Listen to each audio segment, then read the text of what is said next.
शर्म नहीं आती, काम नहीं करते, हर चीज वैसी की वैसी पड़ी है, मिसाला भी वैसे का वैसे पड़ा है। तो मालिक को क्या जवाब दूंगा, वो क्या कहेगा मुंशी को क्या कर रहा है। आज इनकी मजदूरों की क्लास लेता हूँ, मिसाले वाले से शुरू करता हूँ। शर्म नहीं आती ठेकेदारों को, इतनी गर्मी में मजदूरों से काम करवाते हैं। ओए, ये अभी तक मिसाला नहीं भरा तूने? ठेकेदार मैं काम कर रहा हूँ। शर्म नहीं आती? आपने काम थप्पड़ करो। मार कर मुझे अच्छा नहीं किया, मैं ठेकेदार को कहता हूँ। देख लेता हूँ। वाओ, चलो ठेकेदार, मैं भी मुंशी हूँ इस बच्चे का। ठेकेदार को, हाँ।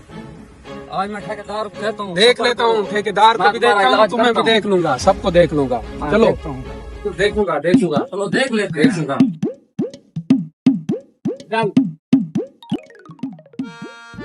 ठेकेदार साहब, आपके मुंशी ने मुझे थप्पड़ मारा, आप इसका फैसला करो। थप्पड़ मारे? यहाँ थप्पड़ मारे, काम नहीं कर रहा था।